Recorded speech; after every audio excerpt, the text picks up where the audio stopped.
कबीर साहब के पास कुछ लोग जाकर प्रश्न करते हैं। कहा, हे कबीर साहब, ऐसी कोई तीर्थ का नाम बताओ जहां हम जाकर ध्यान करें, जहां जाते ही मेरा मन शांत हो जाए, जहां जाते ही मेरे जीवन का सभी पापों का नाश हो जाए, मन का सब दुख मिट जाए। ऐसी कोई तीर्थ बताइए। काशी बड़ा है या फिर प्रयाग बड़ा है? गंगा यमुना सरयू कहाँ जाएं? अयोध्या जाएं? पशुपतिनाथ किस जगह पे जाने से मन रुकेगा? ये प्रश्न कबीर साहब से करते हैं लोगों ने किया। अब कबीर साहब जैसे संत से यदि आप तीर्थ के बारे में पूछते हैं, शांति के बारे में पूछते हैं, दुख मिटाने की बात पूछते हैं, तो वहां तो सच्चा इलाज हो ही जाएगा। क्योंकि यदि आप किसी दूसरे संत के पास जाते तो वहां जरूर इलाज ना होते आपके। लेकिन कबीर साहब के पास जो एक बार चले जाते हैं, उसका अंदर से एक्सरे, अंदर से ऑपरेशन कर दिया जाता है। ये मन के अंदर जो इधर उधर की बातें भर रखे सब निकाल देते हैं और आत्मा से लखा देते हैं। तो साहब ने उस व्यक्ति से कहा, मन मक्का दिल द्वारिका, काया काशी जान, 10 द्वारे का देहरा तामे ज्योति पिछान। कबीर देव ने कहा ऐ लोगों, तुम हमसे तीर्थ की बात करते हो, उपासना की बात करते हो, किस मंदिर में जाऊं, कौन से गंगा में डुबकी लगाऊं, अयोध्या की काशी बनारस प्रयाग कहाँ? तो साहब ने कहा, मैं उस तीर्थों को नहीं जानता। मैं उस पानी का क्या करूं जिस पानी से तुम पाप धोते हो, और उस पानी में इतने मछली है, कीड़े मकोड़े, उसकी तो मुक्ति नहीं हुई। तो साहब कहते हैं, मन मक्का दिल द्वारिका। कबीर देव कहते हैं, पवित्र मन ही मक्का है। ये किसके है? इसमें दोनों पक्ष की बात है। मक्का मदीना मुसलमान जाते हैं, क्योंकि कबीर साहब से हिंदू और मुसलमान दोनों जुड़े थे उस जमाने में। इसीलिए कहा, जब सभा लगी, सत्संग लगा, तो शायद वहां पर हिंदू और मुसलमान दोनों बैठे होंगे और दोनों ने प्रश्न पूछा होगा। तो साहब ने कह दिया, पवित्र मन ही मक्का है। यदि मुसलमान भाई मन शांति के लिए मक्का मदीना जाना चाहता है, तो मैं बता दूं कि तुम्हारा मन जब पवित्र हो जाए, तो जिस घर में हो, जिस समाज में हो, जिस पत्नी के साथ हो, जिस बच्चे के साथ हो, जिस आंगन जिस कमरे में हो, कबीर साहब कहते हैं वो तुम्हारे लिए मक्का मदीना है, अर्थात पवित्र स्थल है। और यही बात संत रविदास जी महाराज ने भी कह दिया। उन्होंने कहा, मन चंगा तो कठोत में गंगा। प्यारे बंधुओं, कठोत का मतलब होता है एक बर्तन, जैसे भगोनी होता है, जैसे पतीला है, कढ़ाई है, उसे माना जाता है, थाली है। अब संत रविदास जी महाराज कहते हैं कि उस थाली में, कठोत में, कढ़ाई में ही गंगा है। अब विचारो, अब पूरी गंगा उस कढ़ाई में कैसे आएगी? नहीं आ सकते ना।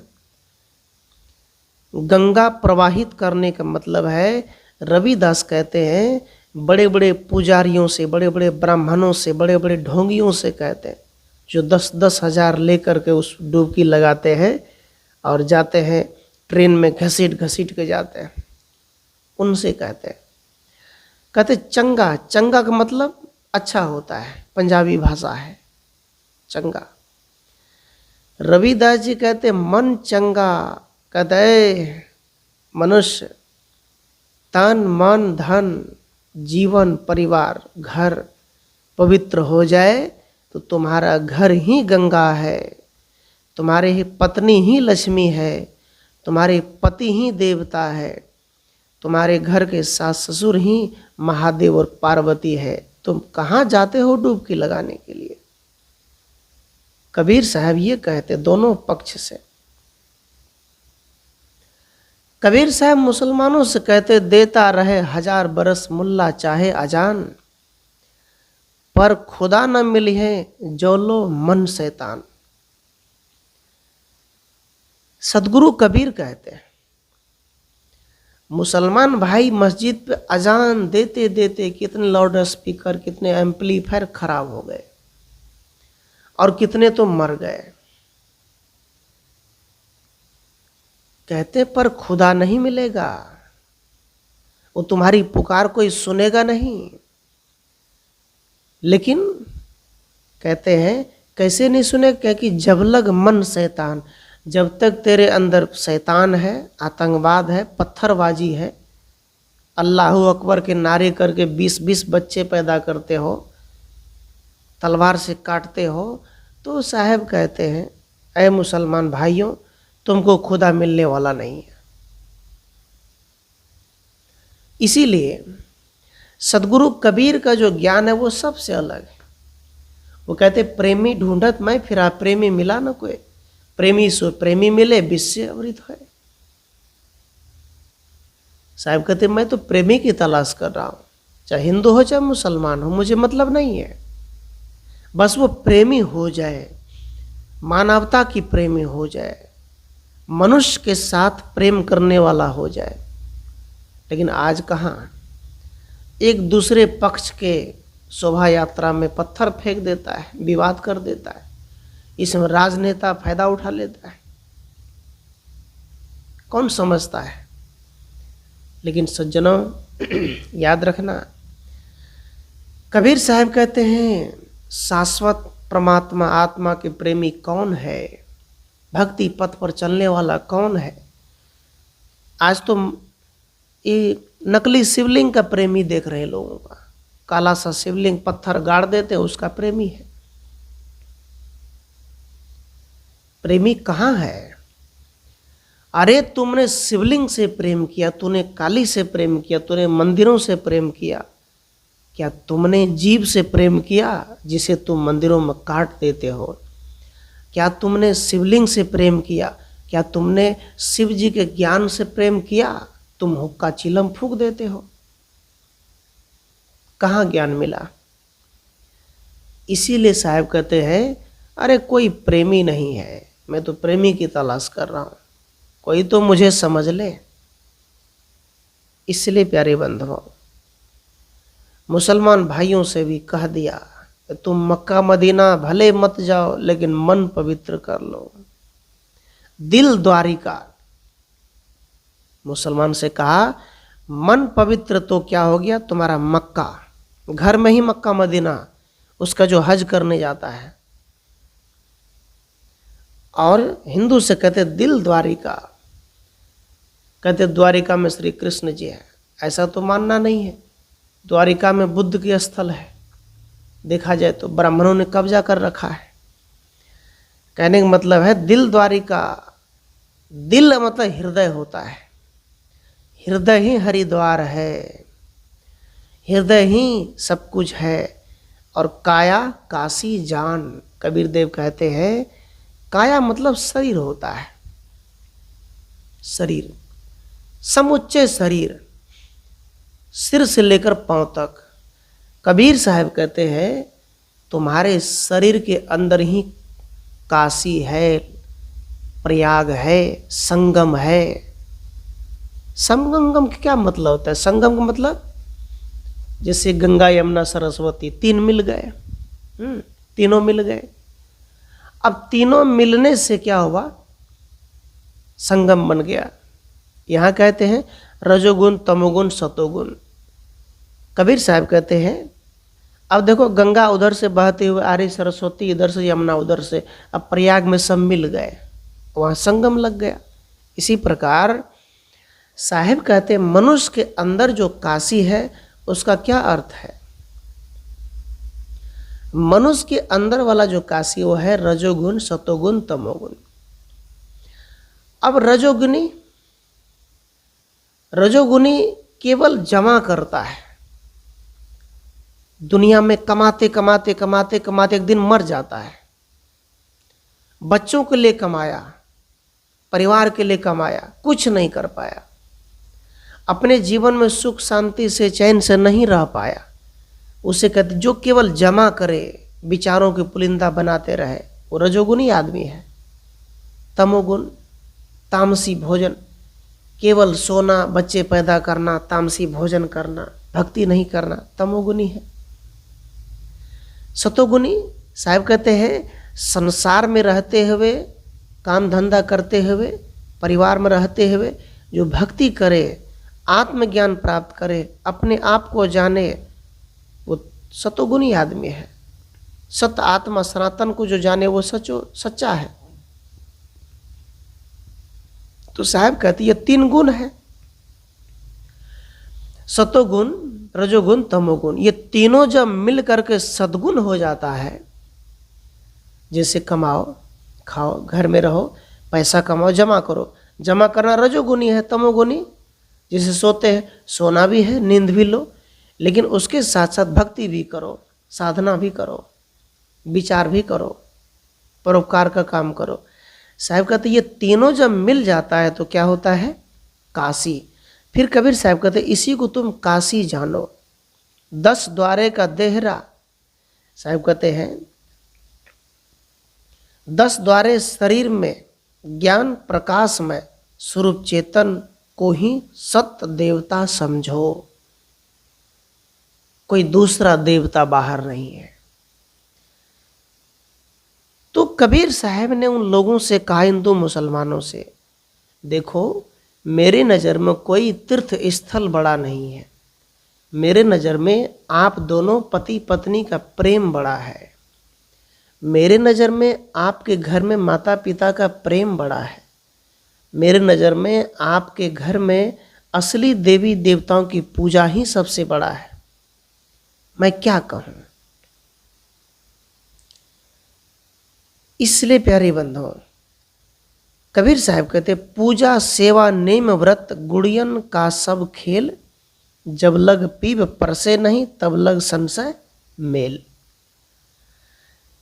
कबीर साहब कहते हैं पूजा, नमाज, मूर्ति की सेवा, नियम, व्रत, उपासना, रोजा सब कुमारी कन्या के गुड़ियों के खेल जैसा है। बच्चे जब खेलते हैं बालू में तो 10 बच्चे 5 बच्चे तो क्या करते हैं, वो कन्या बनाते, मतलब दूल्हा दुल्हन का खेल खेलते हैं। माटी की दुल्हन बना लेते हैं, माटी के दूल्हा बना लेते हैं, माटी के लड्डू बना लेते हैं, और माटी के ही सब कुछ बारात वारात सब बना देते हैं, गहना जेवर सब बना देते हैं, भोजन पानी सब तैयार हो जाता है। खेलते 1 घंटा तक खेलते हैं। खेलने के बाद जब उसे माँ बाप जोर से चिल्लाते, आवाज़ देते हैं, डर देते हैं मारने की, तो सभी बच्चे भागकर अपने अपने घर चले जाते हैं, घर पहुंच जाते हैं। सज्जनों, फिर वो उजाड़ देते हैं। ऐसे ही साहब कहते हैं पूजा सेवा नेम व्रत, पूजा करो, चाहे नमाज पढ़ो या मूर्ति की सेवा करो, नेम व्रत उपासना करो, रोजा करो, ये सब कुमारी कन्या की तरह है, वो मिट्टी खेलने की तरह है।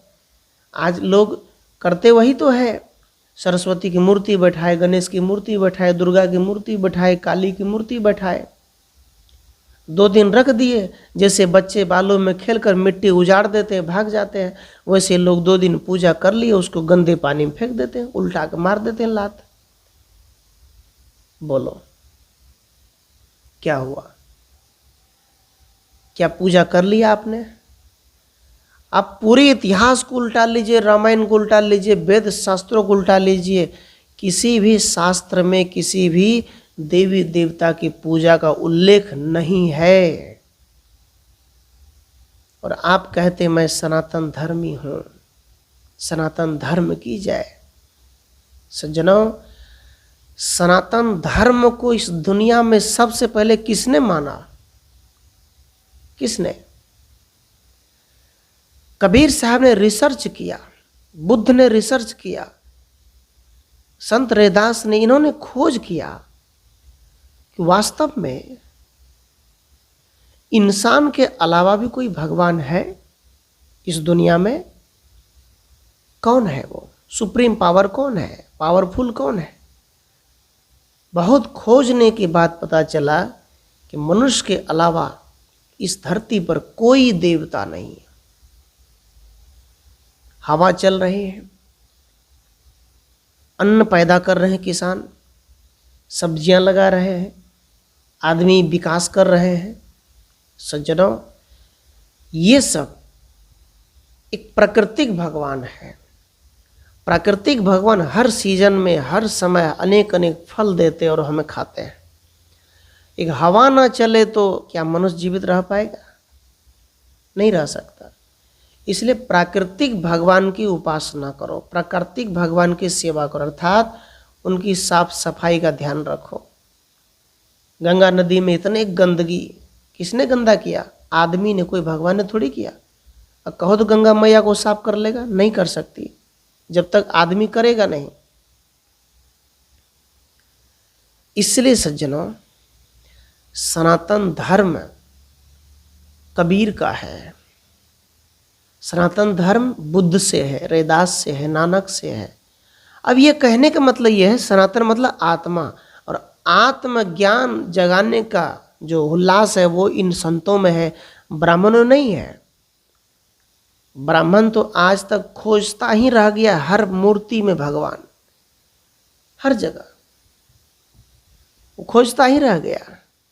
और भगवान खोजते खोजते खोजते खोजते आज तक तो मिला नहीं, लेकिन ब्राह्मण को रोजगार मिल गया, बिजनेस मिल गया, व्यापार मिल गया। आखिर ब्राह्मण हिंदू धर्म क्यों बनाना चाहते हैं? हिंदू धर्म को क्यों बचाना चाहते हैं? और भारत को हिंदू राष्ट्र घोषित क्यों करना चाहते हैं? कारण क्या है?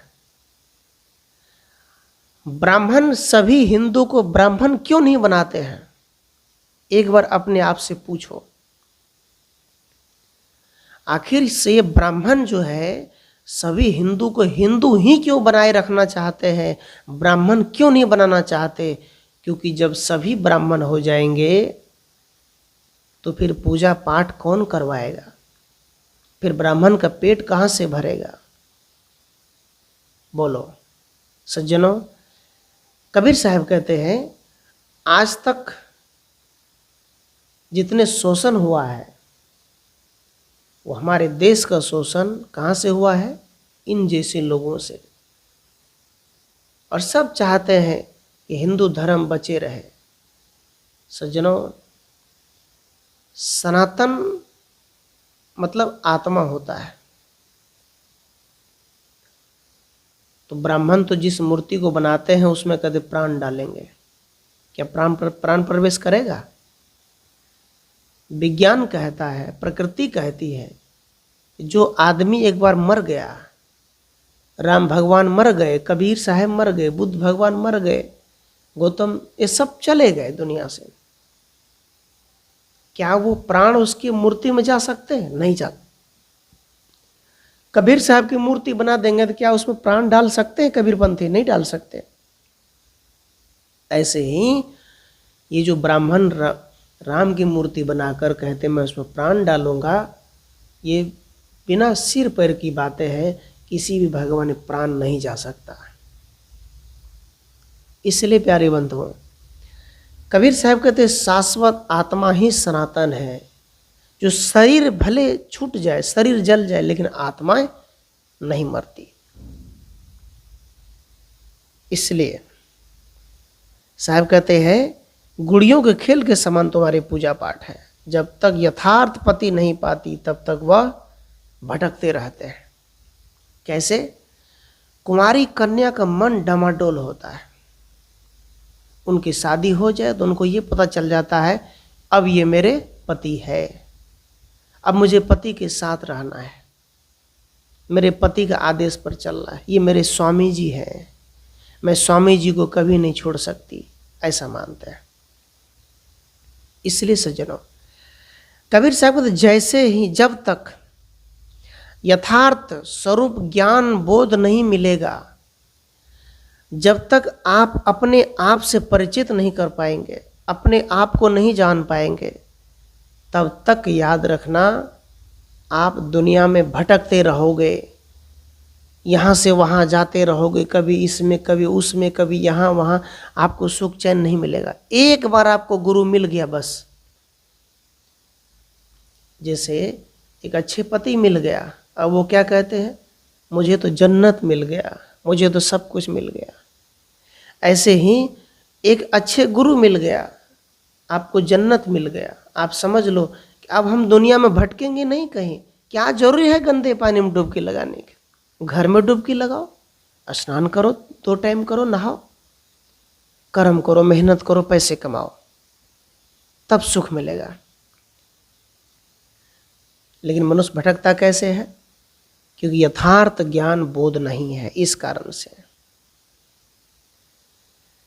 कबीर साहब कहते जब तक दिखे थोथरा तीरथ वर्त विश्वास, पूजा सेमल सहिए जब लग चला निराश। जब करना गलत बात नहीं है, तब करना गलत बात नहीं है। जब करो तब करो। तब का मतलब, तपस्या का मतलब क्या होता है? जाप का मतलब क्या होता है?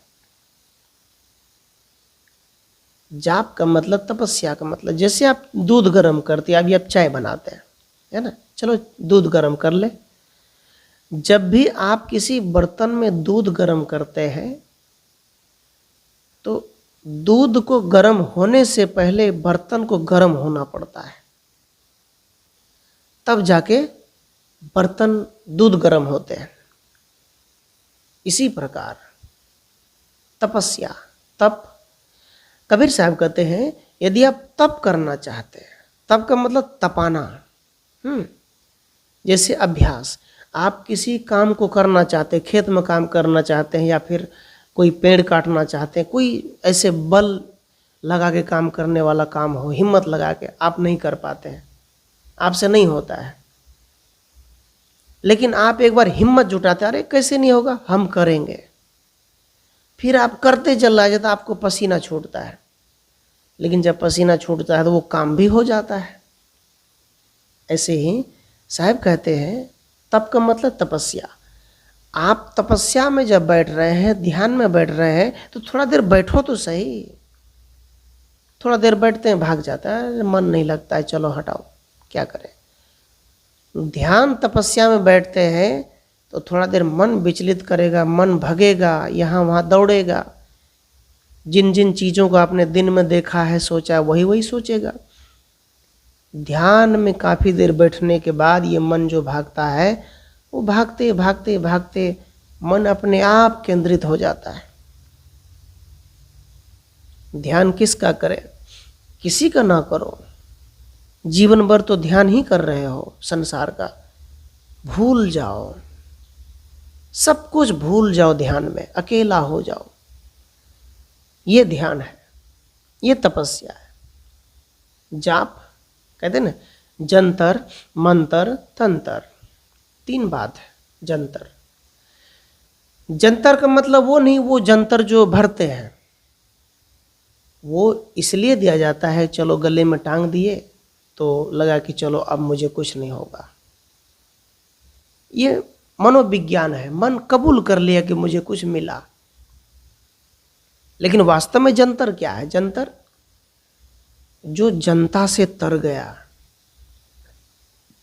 जनता से तरने का मतलब जो जनता में प्रेम पूर्वक सेवा भक्ति करते करते दुनिया से चला गया, किसी से कोई बैर नहीं, उसे कहते जंतर। जनता के दुलारे। मंतर, साधना भक्ति करके जिन्होंने मन को निर्मल कर लिया, मन को पवित्र बना लिया, उसे कहा मंत्र। तंत्र, तन, साहब कहते हैं जो गंगा में नहीं जाकर अपने सत्संग में जाकर के तन की पाप को धो लिया, वो तंतर है। तन मतलब शरीर, इस शरीर से काटते हैं, मारते हैं, इस शरीर से किसी की बेईमानी करते हैं, लूटते हैं, ये सब छोड़ दिया। भक्ति करते हुए अपना मेहनत किया,